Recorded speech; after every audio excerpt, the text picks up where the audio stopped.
Hai Bunda-Bunda, apa kabarnya? Semoga sehat selalu ya. Senang sekali saya Azhara Masid dapat menjumpai Bunda-Bunda di rumah yang pasti di program kesayangan kita. Apalagi kalau bukan program persembahan untuk Bunda, Bunda cerdas, keluarga bahagia yang pastinya hanya di Mata Millennials Indonesia TV, matanya Indonesia. Nah, yang pastinya selama 30 menit ke depan kami akan menyajikan informasi yang menarik disertai dengan narasumber yang inspiratif.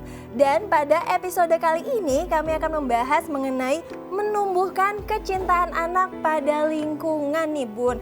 Jadi Bunda-Bunda tahu nggak sih, manusia dan lingkungan ini memiliki keterikatan satu sama lain. Penting sekali juga ya Bunda-Bunda, karena manusia ini menjaga kelestarian lingkungan untuk menjaga keberlangsungan bumi. Oleh karena itu, kepedulian terhadap lingkungan harus diajarkan kepada anak-anak sedari dini. Tapi di sini saya nggak sendirian karena nanti akan ada narasumber yang pastinya menemani saya. Seperti di samping saya itu ada Mbak Karin. Halo. Hai. Nah, tapi sebelum mulai di sini saya akan menggunakan masker dulu sebagai salah satu perlindungan untuk mencegah adanya penyebaran COVID-19. Pokoknya harus tetap menjaga protokol kesehatan ya Mbak Karin. Iya Mbak Karin, tadi kan kita sempat menyinggung ya terkait orang tua juga harus mengajarkan anak-anak untuk peduli terhadap lingkungan. Tapi sebenarnya bagaimana sih peran orang tua dalam menumbuhkan rasa cinta untuk lingkungan sendiri, khususnya pada anak-anak? Iya, pastinya sangat penting ya peran orang tua, karena kan anak itu lingkungan terdekatnya adalah orang tua. Anak belajar semuanya dimulai dari keluarga, dari orang tua. Jadi kalau kita mau menumbuhkan karakter tertentu, misalnya sayang lingkungan, itu kan sebenarnya karakter yang positif, itu harus dimulai dari orang tuanya dulu, dari keluarga di rumah dulu gitu. Berarti ya udah harus dari kecil dong? Iya pastinya. Tapi kalau misalnya kita pengen tahu nih, anak-anak nih kan sebenarnya memang dia anak yang suka mempelajari sesuatu, apalagi dalam tumbuh kembangnya anak. Tapi dalam tahap berapa, maksudnya usia berapa sih anak ini harus diajarkan untuk peduli terhadap lingkungan? Ya sebenarnya semua bisa dimulai dari usia dini dari anak. Kan itu bisa dimulai dari sesuatu yang sederhana gitu. Jadi misalnya kalau mau ngajarin anak perhatikan atau peduli lingkungan, bisa caranya ketika mamanya lagi suka bercocok tanam di kebun di halaman rumah, coba bantuin mama siram tanamannya biar tumbuh. Nah itu anak 2 tahun gitu ya, itu juga bisa. Terus kalau misalnya mencintai lingkungan, jangan buang sampah sembarangan. Jadi ketika anaknya habis makan, ayo coba buang sampahnya. Jadi sebenarnya dari dini benar-benar ketika kita berinteraksi sama anak, kita bisa kasih contoh yang sederhana yang bisa anak lakukan sehingga itu bisa membuat anaknya jadi mulai terlatih buat mencintai lingkungan. Nah tapi kan tadi ada tahap ya, maksudnya sedari dini. Sedari dininya ini dalam usia berapa nih? Karena kan anak-anak beda-beda ya, ada yang dari usia 2 sampai 5 tahun, mungkin dari usia 5 sampai 10 tahun, kan ini beda-beda jenjangnya. Itu gimana nih Mbak Karin? Kalau misalnya anak sudah bisa dari misalnya 1 tahun dia udah mulai bisa berjalan, udah mulai bisa berkomunikasi, itu sebenarnya udah bisa diajarkan gitu. Tapi tadi sebenarnya bedanya adalah tugas yang diberikan. Ketika anaknya sudah lebih aktif secara bergerak motoriknya, komunikasinya lebih banyak, nah kita bisa kasih tugasnya yang lebih sulit lagi gitu. Tapi kalau misalnya anaknya masih 1 tahun, 2 tahun, ya terbatas bahwa buang sampah pada tempatnya, lalu misalnya bantu tugas yang sederhana, atau kalau keluar kamar pintunya listriknya harus dimatikan gitu. Tapi kalau sudah lebih besar, usia sekolah dasar, itu bisa dengan misalnya kita sama-sama recycle yuk. Misalnya ada barang yang nggak kepake, coba misalnya nih botol bekas kemasan minuman atau apapun, kita bisa buat sesuatu yang bermanfaat gitu, atau kaleng kita bisa cat. Jadi sebenarnya memang dari anak kecil bisa diberikan tugas-tugas sederhana sesuai dengan kemampuannya. Nah tapi kan tadi kan kita memberikan edukasi terkait dengan mengajarkan. Kalau orang tua ini pengen mengajarkan anak untuk cinta pada lingkungannya, sebelumnya ini apa yang harus diperhatikan nih oleh orang tua? Yang perlu diperhatikan menurut saya adalah orang tuanya dulu. Dia harus bisa memulai sesuai dengan dirinya, dari dirinya. Karena kalau misalnya cuman mau kasih tahu kamu tuh harus sayang ya sama lingkungan, kamu harus buang sampahnya pada tempatnya, tapi orang tuanya tidak pernah melakukan itu, ya percuma aja gitu. Anaknya juga tidak akan mau mengikuti atau akan mau bertindak seperti yang orang tuanya harapkan. Lalu yang perlu diperhatikan juga adalah kondisi anak itu kan beda-beda. Ada anak yang sangat sensitif secara sensorinya. Jadi ketika misalnya diajak ke lingkungan, nginjak pasir gitu, dia jijik gitu ya. Atau misalnya rumput, dia jijik. Nah kalau seperti itu juga nggak bisa langsung dipaksakan. Berarti kan harus bertahap, pelan-pelan. Mungkin nggak langsung dibawa ke taman yang besar, tapi di rumah pakai pasir kinetik yang buat mainan gitu. Jadi dilihat juga kondisi sensori dari anaknya seperti apa gitu. Tapi sebenarnya tanpa disadari, sebenarnya mungkin orang tua sedari kecil itu ya memang sudah mengajarkan anak tuh udah cinta sama lingkungannya, kayak tadi buang sampah sembarangan. Tapi mungkin mereka nggak tahu kali ya, maksudnya kalau itu tuh ternyata mengajarkan anak untuk cinta terhadap lingkungannya. Tapi benefitnya atau manfaatnya untuk anaknya sendiri apa sih, Mbak Karin? Iya, pastinya banyak manfaatnya buat anak. Yang pertama, anak punya karakter yang positif. Yang kedua, anak jadi anak yang bertanggung jawab gitu ya, karena dia bertanggung jawab sama lingkungannya juga, bertanggung jawab sama dirinya sendiri. Yang ketiga, pastinya anak itu jadi punya empati sebenarnya, karena dia memperhatikan bukan cuma apa yang ada dirinya, tapi juga apa yang terjadi di sekitarnya. Jadi lebih peka terhadap kebutuhan orang lain, kebutuhan lingkungan gitu. Jadi kesannya sederhana ya, cuman ngajarin jangan buang sampah sembarangan, kurangi pemakaian plastik, ayo rawat tanaman. Tapi lebih dari itu sebenarnya banyak sekali manfaatnya. Tuh berarti ya Bun ya, ini salah satu pembentukan karakter anak sedari kecil. Betul. Jadi perlu diperhatikan ya bagaimana tata caranya. Nah kemudian apakah karakter anak ininya nantinya akan terbentuk seiring berjalannya waktu? Misalnya tadi kan ada empati. Mungkin dalam hal bersosial apakah akan terbentuk karakternya? Pastinya karakter itu terbentuk dari kebiasaan sehari-hari.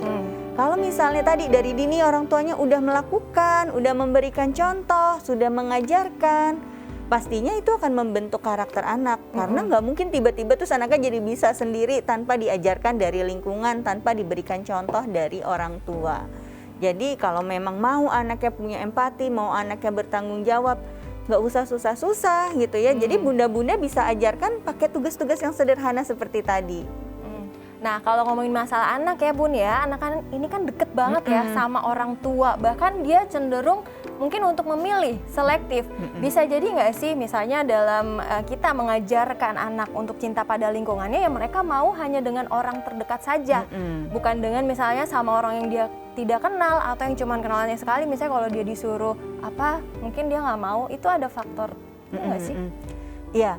Gini, tapi sebenarnya satu anak itu kan pintar ya. Saya sih percaya semua anak itu pintar. Ketika karakternya sudah terbentuk, udah jadi kebiasaan, pasti dia akan melakukan itu walaupun gak ada orang tuanya. Jadi bukan cuma karena takut sama orang tuanya. Nah itu yang harus dihindari.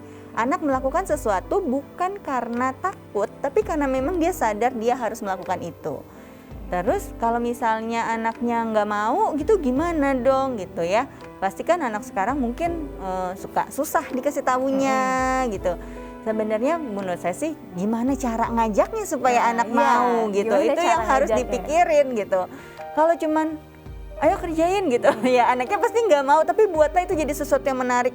Misalnya dia habis makan, adek kok ini nggak mau dibuang sih sampahnya, terus dia malah asik ngapain, main yuk kita balapan yuk gitu, ayo yang bisa duluan taruh ini ke tempat sampah dia juara, ayo lomba sama mama. Jadi kan dia jadi tertarik, oh oke, nih ada sampah, aku ambil satu, kamu ambil satu, 1, 2, 3 kita lari gitu. Nah jadi anaknya buang sampah pada tempatnya sesuai yang kita mau, berarti, tapi caranya juga dimodifikasi. Nah itu harus caranya dimulai dari orang tua dengan Betul. memodifikasi gimana caranya dia cinta terhadap lingkungannya.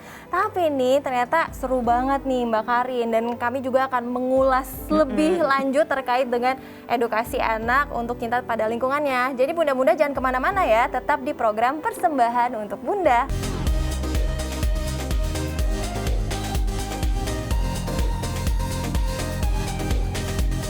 Terima kasih bunda-bunda masih setia yang pasti di program kesayangan kita, apalagi kalau bukan program Persembahan untuk Bunda, dan masih bersama saya Azhara Masid dan juga Saya Karin. iya. Nah Mbak Karin, tadi kan kita ngomongin gimana cara orang tua untuk memodifikasi supaya anaknya mereka ini bisa cinta terhadap lingkungan. Itu tadi salah satunya. Ada cara lain nggak sih? Oke, nah sebenarnya salah satu cara lain untuk supaya cinta lingkungan itu adalah recycle ya, atau mendaur ulang sesuatu gitu. Jadi tadi kan kita bahasnya gimana buang sampah pada tempatnya. Betul. Nah ini bisa jadi salah satu kegiatan yang menarik buat bunda-bunda di rumah sama si kecil gitu. Misalnya ada yang nggak kepake, kita bisa buat di kaleng apa, terus nanti kita hias-hias, kita dekor, terus nanti itu bisa jadi tempat mainan atau tempat pensilnya dia gitu ya, buat kalau belajar. Itu jadi salah satu cara juga gitu. Jadi melakukan itu sebagai aktivitas yang menarik. Atau bantuin mamanya ketika bercocok tanam gitu ya, di kebun. Itu kan seneng, anak siapa sih yang nggak seneng main air atau mungkin main pasir gitu. Itu anak pasti akan senang juga. Jadi intinya sih memang orang tuanya harus membawa itu sebagai sesuatu yang menyenangkan dan bukan beban gitu. Tergantung gimana orang tuanya ngajaknya, gimana orang tua mengekspresikannya. Kalau orang tuanya excited gitu, wah ini kayaknya seru banget, anaknya pasti juga tertarik.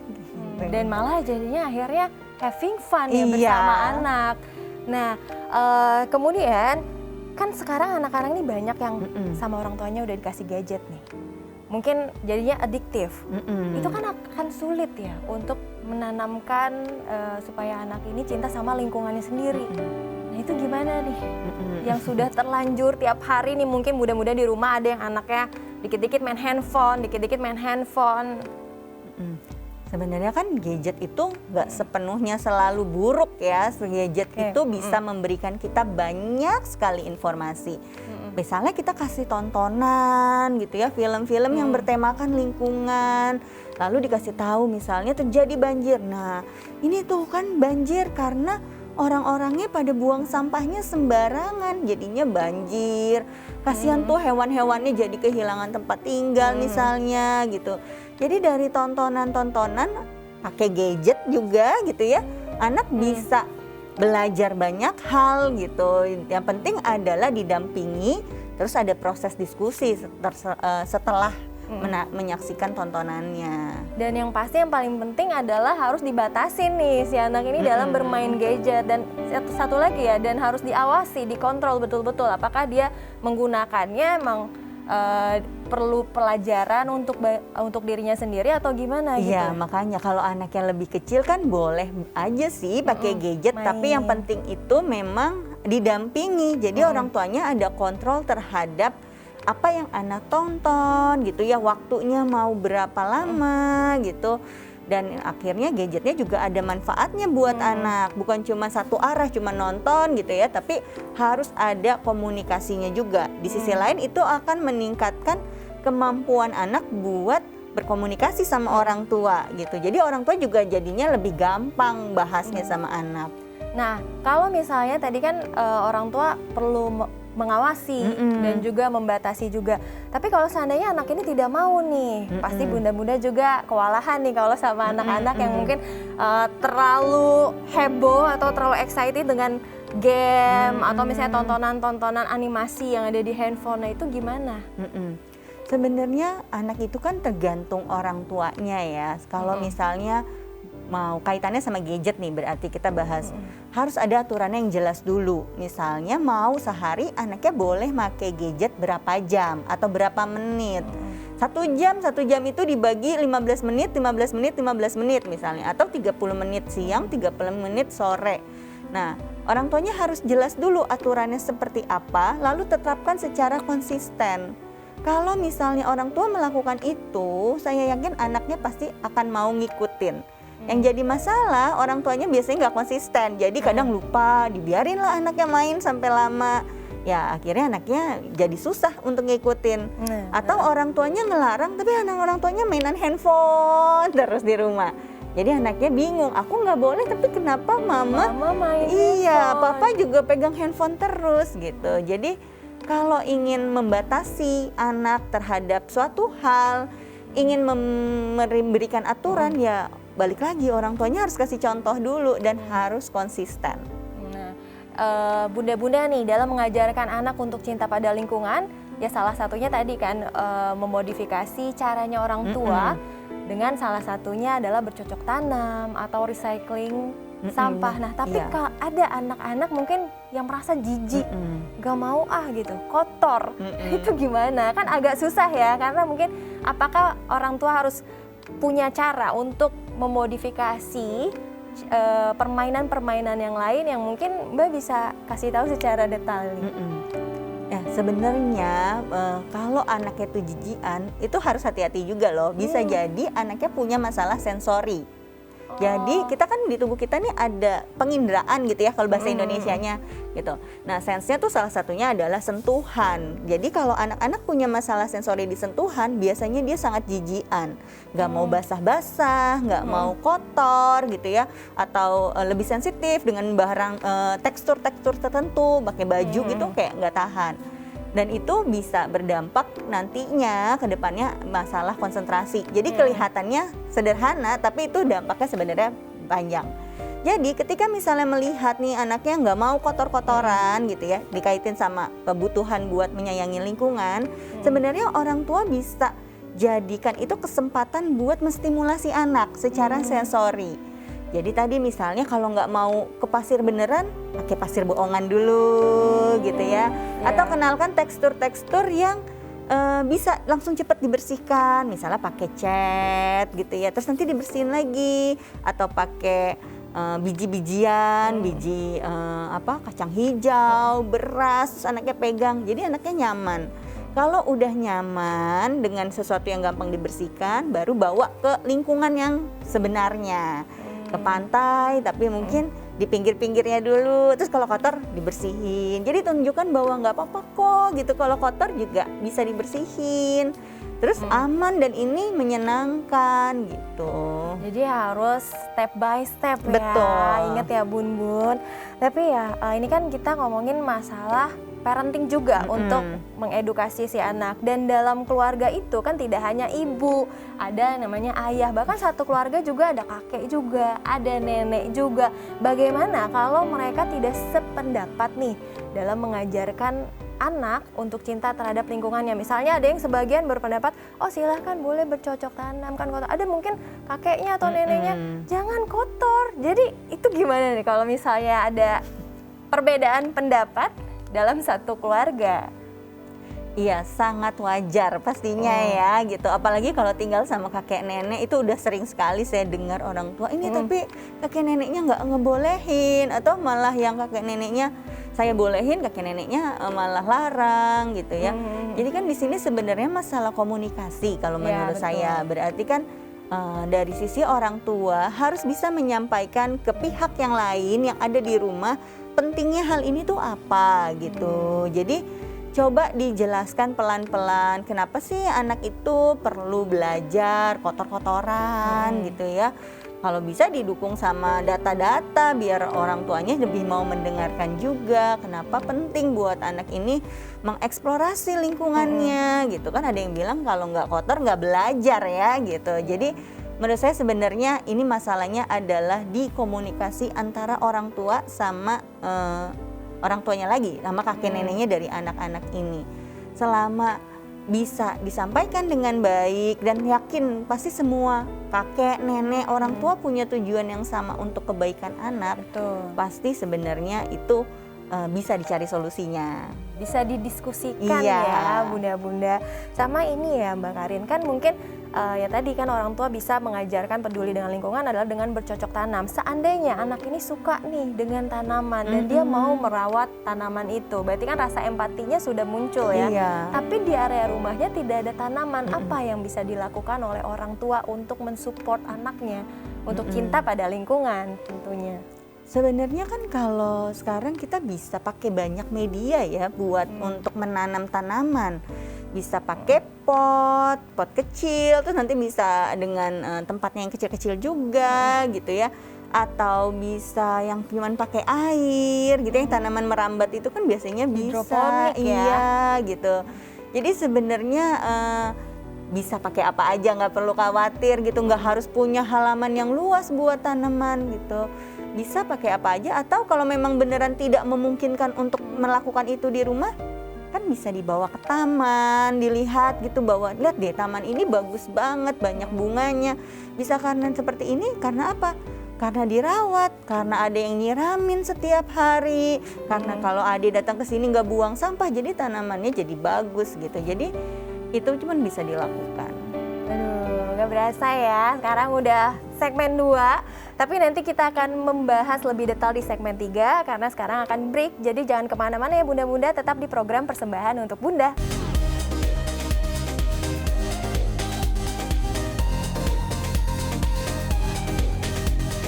Terima kasih bunda-bunda masih setia di program kesayangan kita, yakni program Persembahan untuk Bunda, dan masih bersama saya Zara Masid dan juga Saya Karin. Mbak Karin. Nah, jadi ya Bun ya, membuang-buang makanan ini memiliki dampak buruk pada lingkungan. Sampah sisa makanan juga bisa menyebabkan tanah ini mengandung gas metana yang berbahaya bagi atmosfer bumi. Selain itu ya Bun ya, efek rumah kaca juga dapat timbul dari karbon dioksida yang dihasilkan dari adanya sampah makanan ya Bun ya. Jadi, jangan menyia-nyiakan makanan dan menjadikan cara untuk menjaga lingkungan kita. Nah, tadi kan ini kan juga terkait dengan tanaman ya. Nah, ini saya mau nanya nih ya Mbak Karin, bagaimana sih sebenarnya cara orang tua mengajarkan anak untuk tidak menyia-nyiakan makanan? Karena kan mungkin banyak anak yang habis ya, ada juga yang masih sisanya banyak. Sedangkan tadi kan kita diajarkan untuk bercocok tanam, untuk cinta sama lingkungan. Nah, itu gimana? Iya, jadi kadang kalau punya anak, apalagi kalau masih kecil tuh kayaknya kalau anaknya lebih berisi gitu, kayaknya lebih merasa anaknya lebih sehat gitu ya. Padahal kan belum tentu. Itu yang membuat orang tua terkadang memberikan makanannya jadi berlebihan. Nah, supaya anak tidak membuang-buang makanan, maka berikanlah makanan sesuai kapasitasnya anak ini berapa. Jadi kalau misalnya terus dia nggak habis juga nggak akan tersisa terlalu banyak. Jadi biasakan anak bertanggung jawab terhadap apa yang dia makan. Kalau misalnya dalam jangka waktu tertentu terus dia tidak mau menghabiskan makanannya, ya udah diambil gitu. Tapi kalau kita ngambilnya sedikit kan sisanya juga nggak akan terlalu banyak yang dibuang. Nah, kalau nanti anaknya lapar tapi belum waktunya makan, harusnya jangan dikasih. Jadi akhirnya dia jadi menyadari, oh karena tadi aku pas dikasih makan nggak aku makan, sekarang aku udah lapar tapi tetap nggak dikasih makan. Pas akhirnya dia makan, dia akan lebih menghargai makanan yang dia punya. Nah, kadang orang tua tuh suka nggak tega gitu. Jadi kalau anaknya udah makannya susah, makanannya dibuang-buang, nanti dikasih snack, dikasih apa, habis kalau enggak nanti kurus gitu atau apa. Takut anaknya sakit atau dikasih susu gitu, otomatis anaknya jadi semakin nggak mau makan karena dia udah kenyang sama makanan yang lain. Akhirnya ketika dikasih makanan jadilah seperti itu lagi, terulang lagi gitu ya polanya. Jadi kalau anaknya memang supaya anaknya tidak membuang-buang makanannya tadi berarti pilih sesuai dengan kapasitas anaknya. Ada batas waktu mau makannya berapa lama. Kalau memang sudah tidak dimakan, ya sebenarnya harus diambil dan tunggu waktu makan berikutnya. Jadi anaknya lebih menghargai makanan yang dia dapatkan. Atau kalau misalnya kata orang dulu kan suka ngajarin anak nih, awas makanannya harus dihabisin, nanti dimakan setan loh. Kan ada ya kayak gitu. Iya, betul. Jadi anak kadang takut nih, jadi udah mau nggak mau jadinya harus ngabisin. Tapi itu kan nggak baik juga sebenarnya ya, jadi ngebohongin anak gitu. Jadi nggak baik juga ya. Iya, karena atau mungkin bisa aja dimakan sama orang tuanya. Terus orang tuanya jadi nggak sehat, enggak ya? Sehat ya, bekas ya. Jadi kalau menurut saya sih sebenarnya ambil makanan sedikit dulu, kalau memang masih kurang ditambah lagi gitu, dibandingkan langsung banyak terus akhirnya terbuang-buang gitu. Karena kalau misalnya ya itu memang resiko jadi orang tua ya, kadang makanan anaknya harus dihabiskan kalau nggak sayang gitu. Tapi di sisi lain kan orang tuanya juga perlu menjaga kesehatan. Jadi ya makanya memang menurut saya sih sedikit-sedikit yang penting, habis kalau mau kurang tambah lagi dibandingkan langsung banyak terus nggak kemakan gitu. Nah tapi kan ada juga ya, yang misalnya bunda-bunda nih yang saking gregetnya sama anaknya ya, tiap dikit-dikit dibeliin jajan, terus makan siang juga, itu sebenarnya efeknya baik nggak sih? Iya. Ya efeknya adalah anaknya jadi overweight pastinya secara fisik ya, misalnya karena terlalu sering dikasih makanan. Tapi di sisi lain juga jadi ketika jamnya makan malah jadi nggak mau makan. Jadi yang makanan intinya malah tidak kemakan, dan secara psikologis anaknya jadi sulit menunda keinginan karena biasanya selalu dapat apa yang dia mau. Oke, berarti benar ya, maksudnya perlu memberikan schedule yang tepat gitu, misalnya kayak makan pagi, makan siang, makan malam, jadi sesuai dengan kapasitas perut si anak juga. Ketika dia lapar ya dia makan, dan ketika enggak ya dia bisa nahan lapar gitu kan. Betul. Nah, tapi pentingkah peranan sekolah dalam menumbuhkan rasa cinta lingkungan pada anak? Kira-kira menurut Mbak Karin gimana? Penting pastinya, karena ketika misalnya itu dilakukan di sekolah, ada teman-temannya, sensasinya buat anak akan berbeda. Jadi biasanya anak akan lebih bersemangat melakukan sesuatu ketika dilakukan bersama-sama dengan temennya gitu. Jadi kalau misalnya dijelasin sama gurunya, terus dipraktekin sama teman-temannya, anak biasanya juga jadi lebih ingat gitu ya. Jadi akhirnya dia mau melakukan itu lagi di kemudian hari. Dan lebih seneng kalau sama teman-teman kan ya, karena yang ngerjain juga banyak, jadi kayak dia tidak merasa terbebani. Mungkin karena kan ada beberapa anak mungkin yang saya nggak suka nih, tapi karena ngelihat temennya melakukan itu, misalnya melakukan bercocok tanam atau recycling tadi, ya akhirnya mereka to do something gitu kan. Nah terus bagaimana seharusnya peranan sekolah dalam menumbuhkan rasa cinta pada anak, khususnya pada lingkungan? Apakah seperti tadi misalnya mengajarkan untuk recycling sampah atau bercocok tanam, atau ada cara lain nggak sih dari sekolah? Mungkin apakah memang ada mata pelajaran khusus yang memang terkait dengan cinta dengan lingkungan? Setahu saya sih memang ada ya. Kalau anak tingkat sekolah dasar itu kan sekarang pelajarannya tematik. Salah satu topik pembahasannya pasti ada topik mengenai lingkungan gitu ya. Itu sudah dibahas setahu saya di buku-buku pelajaran gitu. Terus kalau anaknya masih kecil itu kan suka ada karya wisata atau study tour gitu ya, ke mungkin kalau anak-anak dibawa ke tempat yang suka gitu ya. Ada yang benar-benar dibawa ke sawah, nanam padi gitu, tuh ketemu binatang gitu. Setahu saya itu juga sering dilakukan oleh beberapa sekolah. Nah itu juga jadi salah satu cara buat menumbuhkan rasa kecintaan anak pada lingkungan. Nah kalau dari Mbak Karin sendiri selaku psikolog, gimana sih kesannya atau pesannya untuk para orang tua nih, para bunda-bunda di rumah untuk menumbuhkan cinta terhadap lingkungan khususnya pada anak? Iya, jadi anak itu kan sebenarnya tidak terlepas dari lingkungannya. Dengan mengajarkan anak mengenai lingkungan, bagaimana menghargai dan merawat lingkungan, anak akan merasa jadi bagian dari ekosistem itu sendiri. Jadi anak lebih mau terlibat gitu ya dengan lingkungannya, lebih memperhatikan lingkungannya. Nah untuk mengajarkannya, harapannya sih bunda-bunda memberikan contoh langsung tadi, dan jangan lupa juga membuat itu jadi suatu hal yang menyenangkan sehingga anak melakukannya tanpa merasa terbebani. Nah kalau misalnya untuk lingkungan eksternal misalnya seperti untuk sekolah, dari Mbak Karin sendiri bisa dikasih pesannya?